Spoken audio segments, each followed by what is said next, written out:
बार बार miscarriage हो जाना, बार बार abortion हो जाना, बच्चा गिर जाना या आपको ब्लीडिंग होना शुरू हो जाना, प्रेगनेंसी कंसीव होने के बाद कुछ दिन बाद या कुछ महीने बाद आपको ब्लीडिंग हो जाना, बच्चा अबॉर्ट हो जाना।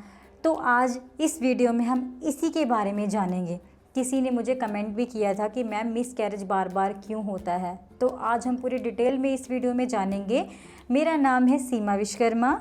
तो मैं आपको बता देना चाहती हूँ कि जो मेरा पुराना चैनल है mother and baby care tips के नाम से, वो हैक हो चुका है, तो आप प्लीज़ उसको सब्सक्राइब या फॉलो ना करें।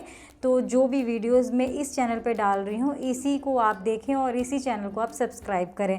तो आपको मैं फ़ोटो डाल दूँगी इस वीडियो में कि वो मेरा चैनल था। कई लोगों ने सब्सक्राइब कर रखा है, उस पर मैं वीडियोस नहीं फ़िलहाल डाल पा रही हूँ क्योंकि वो हैक हो गया है। तो जानेंगे इसके कारण क्या है। क्रोमोसोमल असामान्यताएं। इसमें क्या होता है कि जब एक औरत प्रेगनेंसी कंसीव करती है तो अल्ट्रासाउंड नहीं करवाती है। बहुत सारी औरतें हमारी ओपीडीज़ में आती हैं और हमें पता चलता है कि उन्होंने 3 महीने 4 महीने अल्ट्रासाउंड ही नहीं करवाया प्रेगनेंसी कंसीव करने के बाद, और ना ही उनको पता चला कि उनको प्रेगनेंसी कंसीव हो गया है। तो हम इस बारे में बात करेंगे कि क्रोमोसोमल असामान्यताएं क्या होती हैं। बच्चा हमारे पेट में बन रहा है और उसमें कुछ मतलब कंजेनिटल जो होती है अबनॉर्मलिटीज़ होती हैं वो होनी शुरू हो जाती हैं। कई बार बच्चे के हाथ नहीं बनते, पैर नहीं बनते, कई बार बच्चे के लिप्स कटे हुए होते हैं और नाक नहीं होती, बहुत इफ़ेक्ट होते हैं, रीढ़ की हड्डी नहीं बनी होती बच्चे की। तो ये सारे क्रोमोसोमल इफ़ेक्ट होते हैं कि जब बच्चा अब नॉर्मल होता है तब भी अबॉर्शन के चांसेस बढ़ जाते हैं, तब भी अबॉर्शन हो जाता है क्योंकि बच्चा अच्छे से ग्रो नहीं कर पाता है और अबॉर्ट हो जाता है। तो सबसे पहला कारण ये होता है। नेक्स्ट है हार्मोनल्स असंतुलन। हार्मोन्स में भी बदलाव होना। जब एक औरत प्रेग्नेंट होती है तो उसके शरीर में हार्मोन्स का उतार चढ़ाव बना रहता है। कई बार क्या होता है कि उसको थायराइड की प्रॉब्लम हो जाती है। थायराइड कभी किसी का बढ़ा हुआ होता है, कभी घटा हुआ होता है। ये भी गर्भपात का एक कारण बन जाता है। और जो हमारे शरीर में प्रोजेस्टेरोन का लेवल होता है वो हमारी गर्भ अवस्था को मतलब प्रेगनेंसी को बनाए रखने में बहुत मदद करता है। अगर उसका मतलब प्रोजेस्टेरोन का लेवल कम हो जाता है तो ये भी गर्भपात का एक कारण बन जाता है। इसके कारण लेडी को यूट्राइन फाइब्रॉइड होना या फिर बच्चेदानी कमज़ोर होना, ये भी गर्भपात का एक कारण बन जाता है। तो कई बार क्या होता है कि हमें मिसकैरेज का पता ही नहीं चलता। जितने मर्जी हम टेस्ट करवा लेते हैं, कुछ लैब टेस्ट करवा लेते हैं, अल्ट्रासाउंड करवा लेते हैं, तब भी हमें गर्भपात का नहीं मालूम पड़ता कि किस वजह से हो रहा है, क्यों हो रहा है गर्भपात। बार बार प्रेगनेंसी कंसीव हो जाती है और फिर बच्चा गिर जाता है। कई बार हम मेडिकल डायग्नोस निकालें तो ब्लड प्रेशर हाई होना और शुगर होना, मतलब जेस्टेशनल डायबिटिक मेलाइटिस जिसको बोलते हैं, और थायराइड की प्रॉब्लम होना, इस वजह से भी आपको अबॉर्शन का कारण बन सकता है।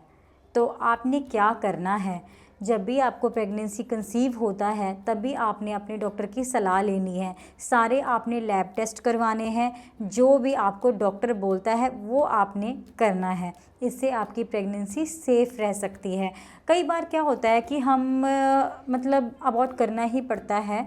मतलब अल्ट्रासाउंड में अगर पता चले कि बच्चे को कोई कंजेनिटल अबनॉर्मलिटी है या फिर बच्चा ग्रो नहीं कर पा रहा है, बच्चे को अच्छे से पोषण नहीं मिल पा रहा है माँ के थ्रू, तो उस बच्चे को तो अबॉर्ट करना ही पड़ता है। तो कई बार खुद से हो जाता है। तो ये बीमारियां भी होती हैं। कई बार मदर को बहुत प्रॉब्लम्स होती हैं, जैसे कि मैंने आपको बताया, शुगर बढ़ जाना और या कम हो जाना, बीपी बढ़ जाना, बीपी की शिकायत होना, थायराइड की शिकायत होना और यूट्रस वीक होना, कमज़ोर होना हमारी बच्चेदानी का। तो ये सारे कारण हैं कि आपको मिसकैरेज बार बार हो रहा है। मिसकैरेज का कारण कई बार शराब पीना, धूम्रपान मतलब सिगरेट वगैरह पीना, और मतलब बाहर का फ़ास्ट फूड कंटिन्यूसली। कई बार क्या होता है कि प्रेगनेंसी के दौरान बाहर का बहुत ही ज़्यादा खाना और अच्छी जीवन शैली ना बिताना, ये सब कारण बन सकते हैं हमारे गर्भपात के। जैसे कि आपको कैसे पता चलेगा कि आपका मिसकैरेज हो गया है या होने वाला है,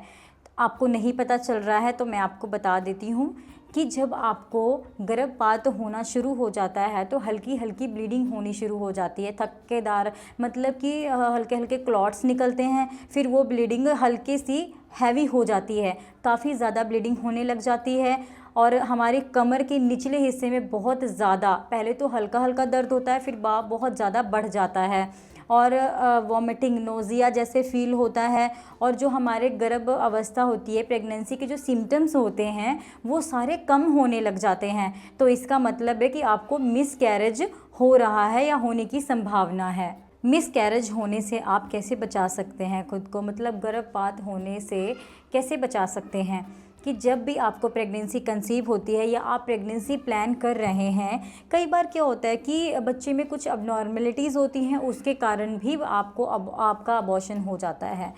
तो आप जब भी प्लान करें प्रेगनेंसी या फिर प्रेग्नेंट हो चुके हो, तब आप ज़रूर डॉक्टर की सलाह लें, अल्ट्रासाउंड करवाएं, उसमें जो जो डॉक्टर कहते हैं वो चीज़ें आप करें। और कई बार अगर आप प्लान कर रहे हैं तो 2 या 3 महीने फॉलिक एसिड की टैबलेट ज़रूर खाएं। पहले आप अपने डॉक्टर से कंसल्ट करें। तो कुछ फॉलिक एसिड की टैबलेट होती है, वो दिन में 1 बार खानी होती है। इससे क्या होता है, प्रेगनेंसी होने में, कंसीव होने में बहुत मदद मिलती है और बच्चे में जो न्यूरल ट्यूब डिफेक्ट्स होते हैं वो बहुत ही ज़्यादा हद तक कम कर देते हैं। तो इसलिए कोशिश करें जब भी आप प्रेग्नेंट होते हैं, कंसीव करते हैं, तुरंत डॉक्टर के पास जाएं, जो वो बोलते हैं वो करें और अपने लैब टेस्ट ज़रूर करवाएं, जो भी मतलब आपके ब्लड टेस्ट होते हैं और वो ज़रूर करवाएं, ताकि इसमें भी पता चल सके कि आपको कोई दिक्कत या परेशानी तो नहीं है, आपके ब्लड में कोई प्रॉब्लम तो नहीं है, ताकि बच्चे के विकास में ना कोई रुकावट आए।